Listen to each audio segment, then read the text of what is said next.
Okay, so our second video on conic sections will be on ellipses. And man, I'm really bad at those lines, aren't I? Anyway, and so the general form of an ellipse is x minus h squared, a squared, plus. So just remember ellipses are plus, don't get them confused with hyperbola. Y minus k squared over b squared equals 1. There's our general form. Now, again, what are these things? So what h does is h moves the graph left and right. Okay, so the ellipse will move left and right according to h.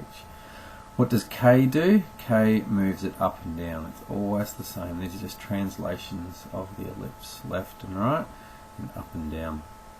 What a does is a belongs to the x variable. So what a does is that tells you what the radius of the ellipse will be, left and right. So how far is the radius in a horizontal direction.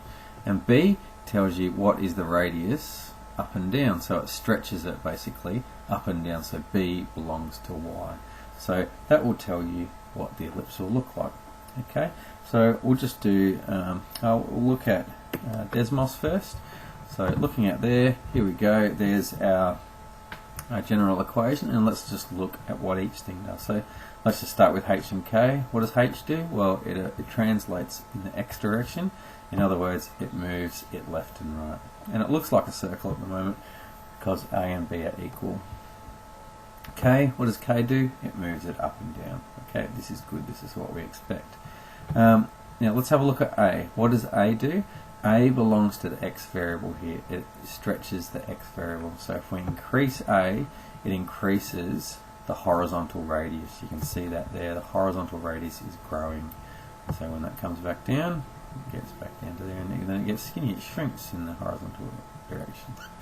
Similarly, the b belongs to y. So what it does, it stretches it in the y direction. So if we increase b, it increases up and down like we would expect. Beautiful. So there we go. That's how the ellipse works.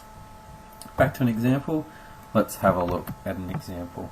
So let's sketch something. So let's sketch 5x squared plus 9y squared. Sorry about that terrible squared.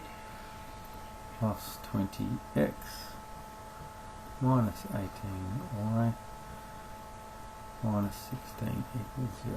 Sorry, I'm so slow. Just copying it down. So, here's our equation. What do we do? Well, we need to complete the square.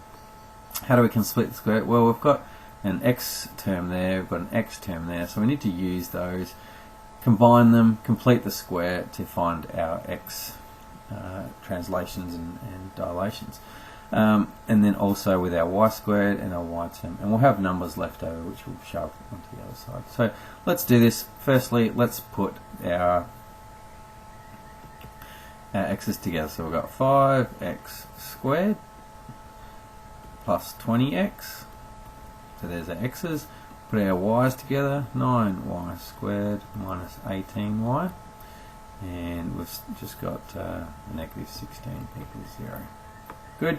Now, to complete the square, we just prefer to have just x squared. We don't want the 5 in front of it. It just complicates things. So let's just take that 5 out. X squared plus 4x.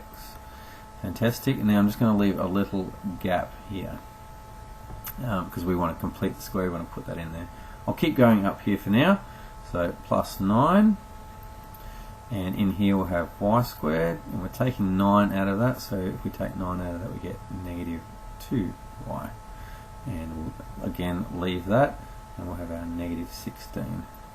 And I'll put equals 0 here. Okay, so let's just have a look at this. And be really careful when you're completing the square, you've got to get really good at this skill.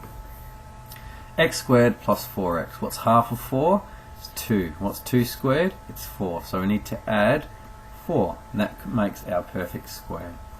Now just be careful, what have you done to this side of the equation? Here you have not just added 4, there's a factor of 5 out the front, you've actually added 20 to this whole side. So to undo what you just did, we need to subtract 20 to even that out, and that's all good.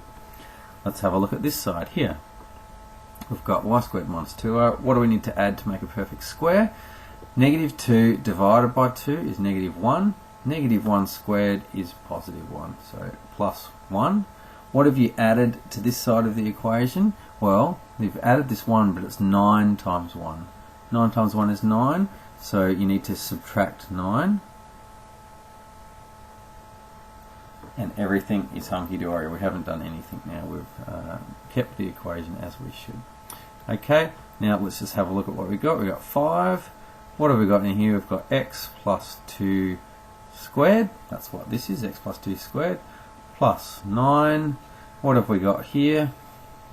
We've got y, and it's always half of this, so it's y minus 1 squared. And let's just put all these numbers to the right hand side because they get messy. We've got negative 16, negative 20, that's negative 36, negative 9 is negative 45. Bring it over to that side and you get positive 45. Fantastic. Is that in our form of an ellipse? No, it is not. To be in a different form of ellipse, we need to, that should be a 1 on the right hand side. So looking back at that equation, that should be 1. So what do we need to do? We need to divide both sides by 45. So let's do that. 5 divides, I'll just do it in one step. So 5x plus 2 squared over 45 plus 9y minus 1 squared over 45. So I've divided both sides by 45, so that'll equal 1. Let's just tidy it up, and I'll see if I can squeeze it in here. Okay, what's 5 divided by 45? Well, 5 divided by 45, that'll leave 9 on the bottom line there, and we'll have y minus 1 squared over, and 9 divided by 45, so we'll have 5 left on the bottom line here, equals 1. What is this thing? Well, it'll be an ellipse. Where will the centre be? The centre will be negative 2, positive 1, and the x radius will be 3, so whatever the square root of that is, and the y radius will be whatever the square root of that is, which will be the square root of 5. Okay, so just roughly down here, I'll draw one of my terrible diagrams. So negative 2, so there'll be negative 2 somewhere there, positive 1 somewhere there, so the centre of the ellipse is there. That's our translations, and in the x direction it'll go 3 in each direction, so it'll go to positive 1 here, it'll go to there, it'll go to negative 5 here, just a quick diagram, and in the y direction root 5. Root 5 is what? Just 2 and a bit sort of thing, so it's going to go sort of roughly down to here. Do this more accurate, of course, I'm just giving you an example, and so the ellipse will look something like that. That's terrible, yours will be better, I'm just giving you an example. And so hopefully that gives you an idea of how to complete the square and how to get these things into the standard form so we can sketch it easily.